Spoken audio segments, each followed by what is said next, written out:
It is like probably the best gig in town. It's, fast. Get your assignment at 10 and then by 1 you're shooting, you're editing, then you're getting a cut to Jimmy by 4:30 at the latest. You're gonna get notes from Jimmy, you go back and forth, and then you're live at 5 and it's done.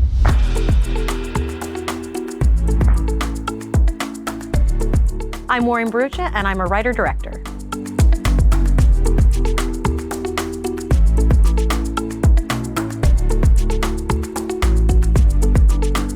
My reel got passed to Jimmy, and I think it was up against 3 other people. And I think it was just that the reels got sent to him and he picked mine. So then I was brought in and I kind of did a trial run for 3 months. So basically I ended up being a segment director on Jimmy Kimmel Live, and I was there for almost 3 years. So I was there from 2016 to 2019. To me, I've never really talked about it in detail with him, but I do think because my reel was so varied, that it kind of showed such a variety and a complexity of different kinds of genres, and again, being able to work fast and on a budget was kind of what they needed.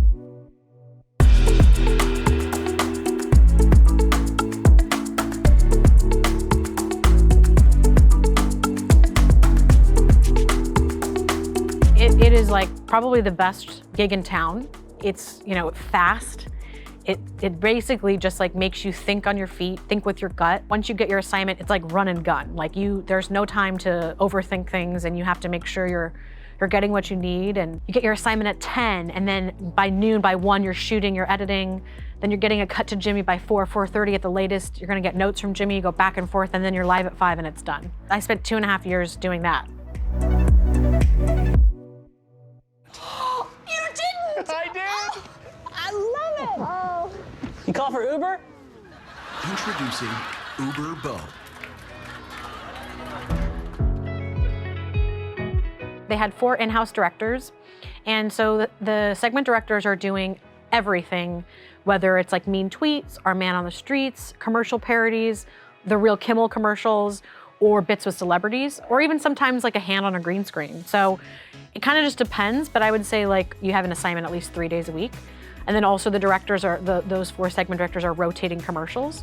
So, you have longer for commercials. You might be doing pre-production on that while you're also getting a bit, or you have a bit that's due in 2 days. So it kind of just depends, like if you have to build a set or if it's just a day of thing. It's kind of like, again, a very exciting, like fly by the seat of your pants and kind of just go with the flow. And there were definitely many days where I would try to like have a little out-of-body experience and slow down and be like, wow, we're making something that's gonna go on TV today. Because in the middle of it, you're just rushing and you're kind of forgetting like how exciting and how fun it is.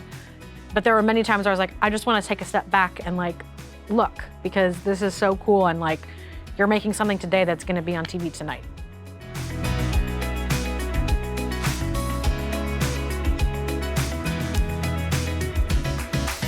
That show is incredible, and it's been on the air for 17 years. And most of the people on the show have been with the show for, 5 years plus, 10 years, 15 years. It's a tough nut to crack because everybody is so good at their craft. So I was intimidated at first of coming into kind of such a tight-knit group.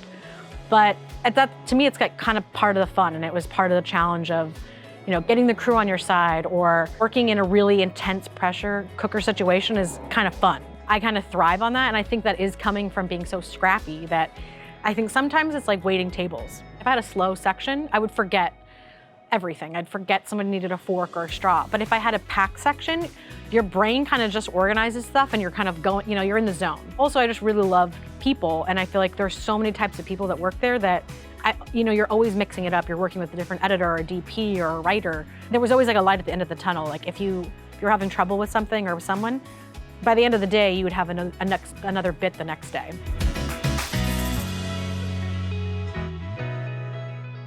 The bit I think that got me the job was a bit with Jimmy. It was my first bit that I directed with him. Basically, it actually had a dumpster fire. Like there was a dumpster fire in the bit. And so we had the fire marshal, and we were supposed to set things on fire. And when Jimmy got to set, it was a completely different script than he approved. So in that moment, it was like we had to figure it out, and we had to juggle everything, and we had to switch everything around. I think I just did it. I just got it. And so one of the people on set was like, I can't believe you really pivoted and you got everything you needed, because that was a very high pressure situation.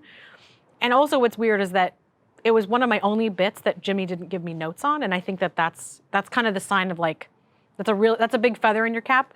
I don't think I had any other bits ever that I never got notes on. So, but that first one, I didn't get any notes. So I feel like, I think it was maybe proof that I could handle something that was really crazy, still get what I needed, and it come out okay.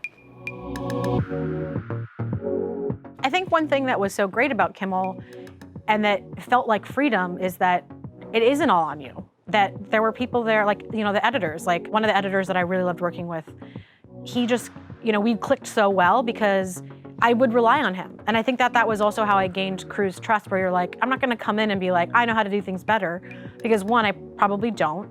Two, they have something that they've been doing. So you can really rely on those creatives to, you know, you build that trust, and that they're gonna support you and you're gonna believe in them. So in a way, it was so refreshing to work with other people. They're making you better, and then you're bringing new ideas and you're making them better. So to me, that's like kind of what was the beauty of that show. Trust your people, trust your editors, trust your DPs to give you advice or insight, but then also you kind of have to trust your gut, get options, and then also like kind of know the voice of the show and be willing to make those decisions. And sometimes you're wrong, like, you know, you will get called out on it, like whether you cast somebody that was wrong or you didn't get the joke.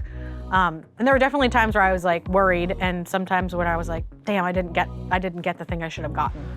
But again, you kind of have to let that roll off your back, because it's gonna just start all over the next day. Hey everyone, thanks so much for watching. We really do appreciate it. We'd love it if you'd subscribe to our channel so that we can keep bringing you more creative people and their experiences. Thanks again for watching.